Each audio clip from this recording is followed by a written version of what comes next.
చిట్టినగర్లో వేంచేసి ఉన్న శ్రీ నగరాల సీతారామస్వామి శ్రీ మహాలక్ష్మి అమ్మవారి దేవస్థానంలో 2వ శ్రావణ శుక్రవారం పురస్కరించుకొని వేకువజాము నుండి భక్తులు పెద్ద ఎత్తున అమ్మవారిని దర్శించుకున్నారు. ఈ సందర్భంగా ఆలయ అర్చకులు అమరలింగేశ్వర కృష్ణప్రసాద్ శర్మ మాట్లాడుతూ వేకువజాము నుండే అమ్మవారికి ప్రత్యేక పూజా కార్యక్రమం నిర్వహించామని తెలిపారు. ఈ సంవత్సరం 5 శుక్రవారాలు రావడంతో 5 శుక్రవారాలు గోత్రనామాలతో విశేష పూజా కార్యక్రమం నిర్వహించబడతాయి అన్నారు. పౌర్ణమి నాడు అమ్మవారికి పంచామృత అభిషేకాలు నిర్వహిస్తున్నట్లు తెలిపారు. 4వ శుక్రవారం లక్ష కుంకుమార్చన 108 మంది దంపతులచే నిర్వహించబడుతుందని, అలాగే చండీ హోమం అనంతరం అన్నప్రసాద వితరణ కార్యక్రమం నిర్వహిస్తూ ఉన్నారు. ఈ కార్యక్రమాన్ని ఆలయ నూతన పాలక మండలి పర్యవేక్షణలో వచ్చేటువంటి భక్తులకు ఎటువంటి ఇబ్బందులు కలగకుండా తీర్థ ప్రసాదాలను అందజేశామని తెలిపారు.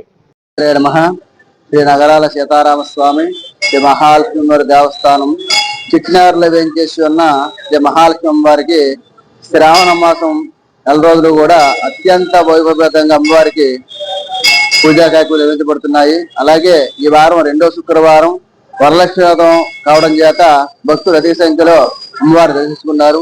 విశేష అలంకారాలు అమ్మవారు వరలక్ష్మీదేవిగా భక్తులకు దర్శనమిస్తుంది.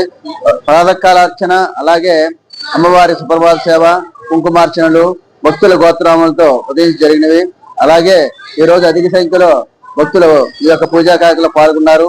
వారికి నీరాజ మంత్రోత్సవం తీర్థప్రసాదంతో పాటు మరి వాళ్ళకి ప్రత్యేక క్యూ లైన్లు కూడా ఏర్పాటు చేయడం జరిగింది. అలాగే ఈ రోజు మా నూతనంగా మరి పాలకవర్గం ఏర్పాటు చేయడం జరిగింది. వారి ఆధ్వర్యంలో ఈ శ్రావణ మాసం అత్యంత వైభవంగా ఈ యొక్క శ్రావణ మాస ఉత్సవాలు వైభవంగా జరుగుతున్నాయి. కాబట్టి భక్తులందరూ కూడా సాయంత్రం వేళ అందరూ కూడా ఇళ్లలో వరలక్ష్మి వ్రతాలు చేసుకుంటారు.